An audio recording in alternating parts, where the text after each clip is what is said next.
We've known for months that Donald Trump is heavily implicated in some way in the Epstein files. If you're operating with any logic at all, I mean, the files were on Pam Bondi's desk. He was going to release them like the first week or first month in office or whatever. And then never mind, the files don't exist. They're a hoax. Everyone stopped talking about it. What even is a file? I bet the files are actually just fake. But they're a fake Democrat hoax. Okay, maybe we'll work on it. Actually, everyone stopped talking about it. And then forced to release it by Congress. And then we only got like less than 50% of what should have been released, heavily redacted. Like, you get all that. But we have learned so much more about specifics. The DOJ not releasing specific allegations against Trump. And we are learning more and more and more about Trump and Jeffrey Epstein and those absolutely unspeakable, frankly, unspeakable allegations. And people like Howard Lutnick, we're getting more information of his lies and association with Epstein. We're going to talk about all this. Before we do, though, really quickly, my name is Chris Mowrey. I do a daily episode here on the Adam Mockler channel. And if you enjoy this type of content, there's a link in the description right down below. You can click down below to subscribe to both me and Adam Mockler. It goes such a long way. I appreciate each and every one of you. You guys are the best. All right, let's start here with Ro Khanna. Take a listen. A new precedent has been set in America today. Before this, we had the Trump rule. Trump defied, as all of you know, a congressional subpoena with the January 6th committee. He said presidents don't have to testify. Now we have the Clinton rule, which is that presidents and their families have to testify when Congress issues a subpoena. And that means that Donald Trump needs to come before our committee and explain what he knew about Epstein and explain why we have not had a full release of the documents. We also need other people, part of the Epstein class, to come before this committee. If President Clinton can answer questions, many others need to as well. Right. So we had Hillary Clinton and Bill Clinton deposed, give their testimony around this, around their relationships with Jeffrey Epstein. And now Democrats like Ro Khanna saying, all right, if they can do it, Trump, you need to do it. And we even have right-wing figures calling for the same thing. This is Asmongold, who's a huge Twitch streamer, very popular, this right-wing pro-Trump guy. He's I could say some very mean things, but I won't. But even he is calling for Donald Trump to go explain what's going on. Oh, I think Trump should testify. I promise you he won't, because he's got way too much to lose. So he will continue to say, let's talk about something else. Let's go to war with Iran, as we learned about today. But take a listen to this. Set in America today. Before this, we had the Trump rule. Trump defied, as all of you know, a congressional subpoena with the January 6th committee. He said presidents don't have to testify. Now we have the Clinton rule, which is the presidents and their families have to testify when... I think they should have Trump testify. I think they should. Because if he's actually not guilty, that's fine, right? I mean, then let's figure it out. This is such a huge problem that, I mean, if they're going to drag Bill Clinton through this, they need to be having Trump do it too. I mean, I don't know whether Trump was innocent or not. I have no idea. I hope he was. I hope everybody was, but who knows? But the real thing is that you have to get to the bottom of this and you have to solve this problem. This is a huge existential problem. It's a massive crisis. And the reason why it's such a huge crisis is actually very simple. It's because if you don't have people that are being held accountable for this behavior, they can be held, for blackmail, and you don't know what they're going to do. This is massive. It's a sitting president versus former president. I understand that, but I think this is a very important issue, and I think that Trump should testify on it if Congress and the Senate think that that's appropriate. I absolutely think so. Like, it's the same thing with Bill Clinton. Like, why would I think that about Bill Clinton, but not about Trump? So I kind of roll my eyes here because it's like he's so close to getting it, to understanding. Like, he's still somehow under the belief that Trump is innocent in all this, which is just like, you have to be truly living in another reality. That's who this individual is. That's fine. But still something to be said for the fact that, again, he polls Donald Trump. He's underwater with every single major issue, the economy, national security, immigration. These are things that have flipped on their head by -20 or -30 now. But especially this issue, handling of the Epstein files, it's overwhelming. He's underwater like 45 points or something. Take that with a grain of salt, but truly something insane. With Democrats, Republicans, people know that something is up and he's hiding something, and that's a big deal, even for the biggest of Trump supporters. This is Representative Anna Paulina Luna, who's obviously pretty Trump adjacent. Take a listen to this. This was after Bill Clinton gave his deposition, and she said this. 24 hours in lines of questioning that Jeffrey Epstein was running a intelligence gathering operation. In my professional opinion, I do believe it was a honeypot operation. And I do believe that there's a list of individuals who did engage in trafficking, were given these plea deals, and I'm going to name those individuals right now. The first one would be Leslie Groff. The second one, Sarah Kellen. The third one, Nadia Markova. And the fourth one, Adriana Ross. All of these women engaged in the trafficking of minors as adults. They were working and complicit with Jeffrey Epstein's operation. And in my opinion, they are not to be given victim status because they did partake in harming young girls. I remember seeing in some of the files, some of these girls were, as young as 10, 11 years old and older. And so obviously we have a lot of work to do, but I did want to come and give an update and let you know that President Clinton, as of right now, is cooperative and answering all of our questions. And that it leads me to believe that if we can remove the partisan nature of this investigation, we actually might be able to get justice. And so I will be calling on the Oversight Committee to bring in those 4 individuals that I just listed.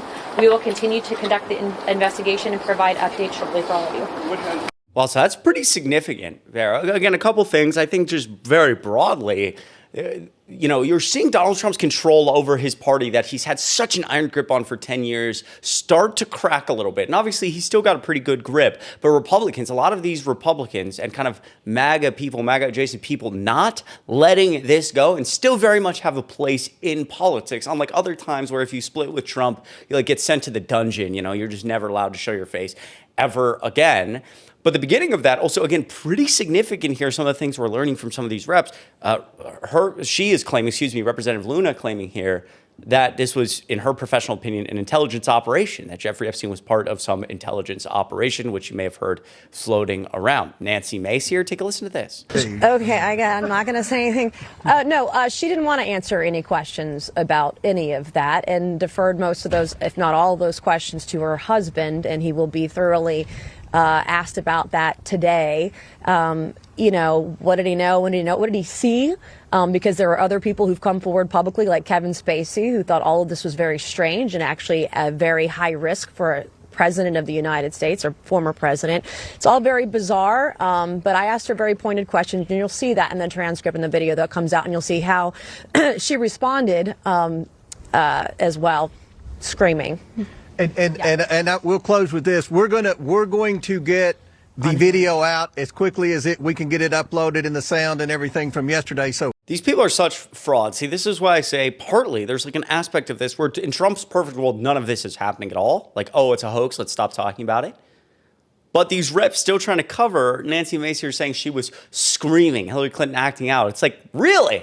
That's why you guys wanted to have all of this behind closed doors. And it had to be behind closed doors. And even though it's recorded or there's some testimony, let's do it behind closed doors and we can have control over that after. But we can spin, we can go to the spin room immediately. We can walk outside and say she was screaming and she was a mess.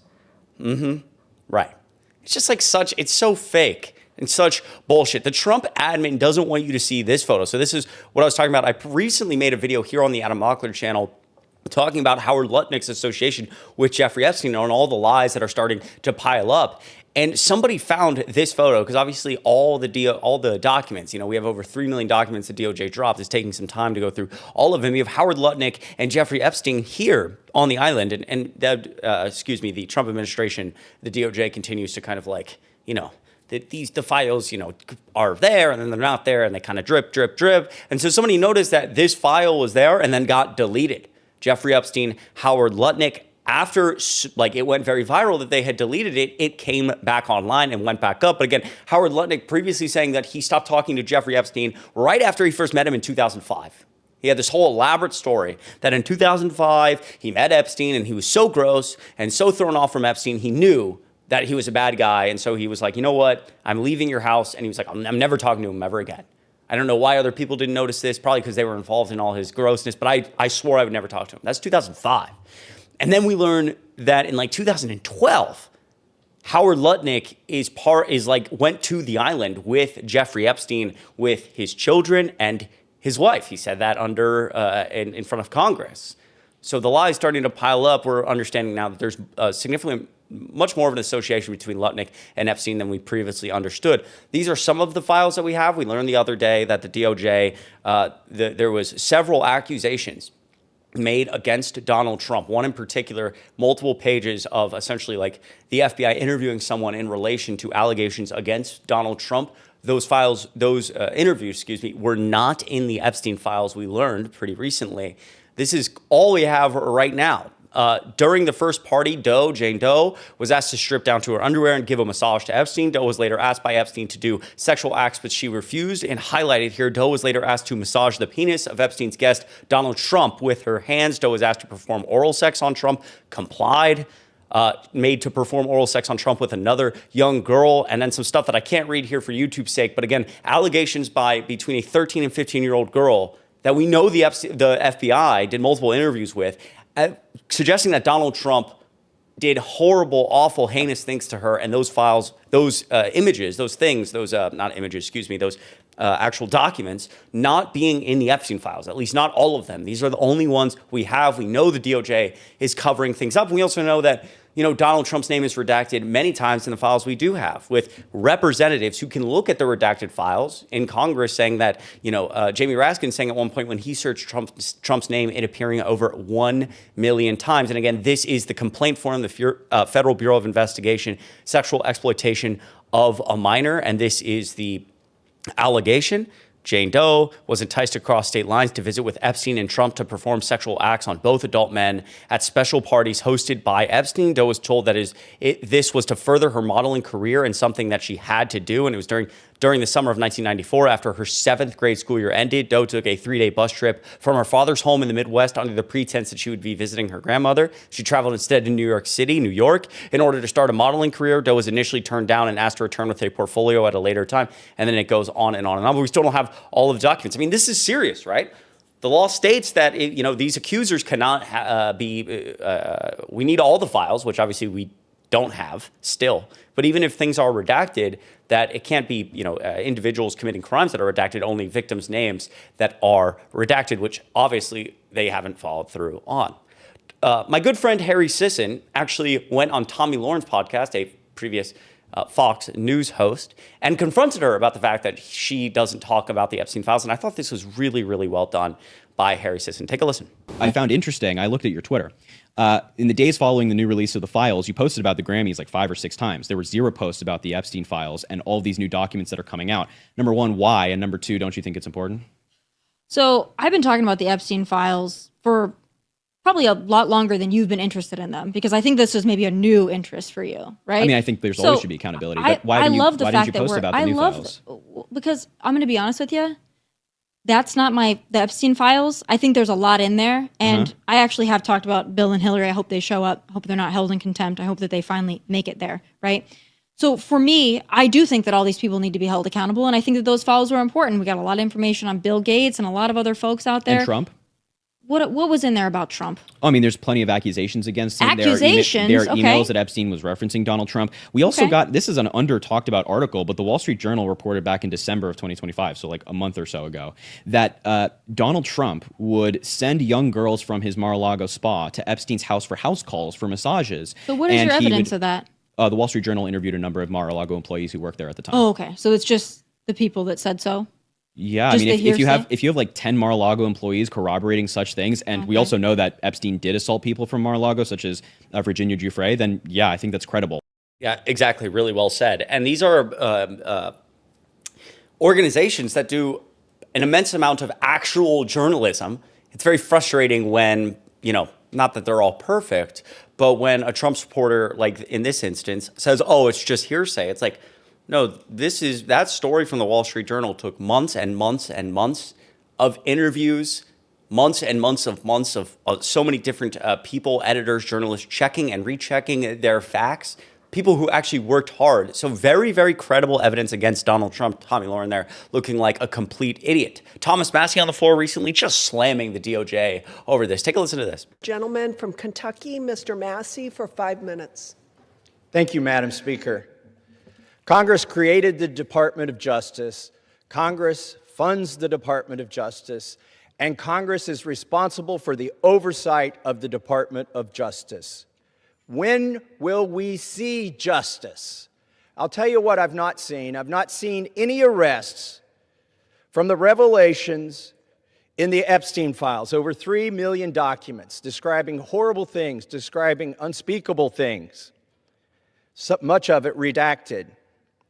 Over 24 people have resigned, CEOs, members of government worldwide, but I haven't seen any arrests or investigations here in the United States from this Department of Justice.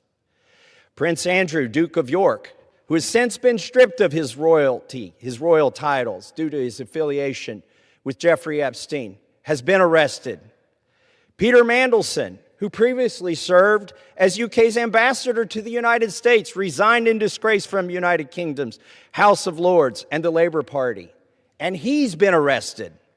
Former Prime Minister of Norway, Torbjorn Jagland, has been charged. But we don't see any charges, arrests, or investigations in the United States. What do we see? We see our FBI director celebrating in the locker room at the Olympics overseas. It's fine to be proud of this country, but we should be proud of this country because we have a system of justice that works. So well said from Thomas Massie. And again, other countries are looking at us like, what is going on over there? I'll tell you what's going on, and everybody knows that Donald Trump is protecting his friends, protecting pedophiles. He is a pedophile, both protecting them and himself. And so it's this two-tiered level of justice. And our democracy is starting to really, really bend with things like this. A staffer, and I'll end with this, a staffer at Epstein's Zorro Ranch, I believe, quit, saying the working environment left them, quote, mentally and physically sick. That was a document we got. The ranch was never properly searched. We do not know what was buried there. So again, us learning recently, and this is the email that discusses that, this person is no longer working because whatever was going on in this ranch left them mentally and physically sick. There are Epstein locations that we are learning the FBI has not searched. We are now aware that there are multiple storage units as well that the FBI hasn't searched. It's such a disgrace. We have to keep up the pressure. And Donald Trump's going to do anything he can to escape this. And some people say part of what helps him with the distractions is something that helps distract, is something like starting a war with Iran. The peace president today starting war with Iran. Let me know what you think of all this in the comments down below. I appreciate you watching. Keep fighting the good fight. I'm proud of each and every one of you. I know it's exhausting. I know it's tiring, but I'm proud of you. We can get through this time. Make sure you're registered to vote and try to do something a little bit relaxing this weekend if you can. Have a great rest of your weekend into the new week. I will see you tomorrow in the next video.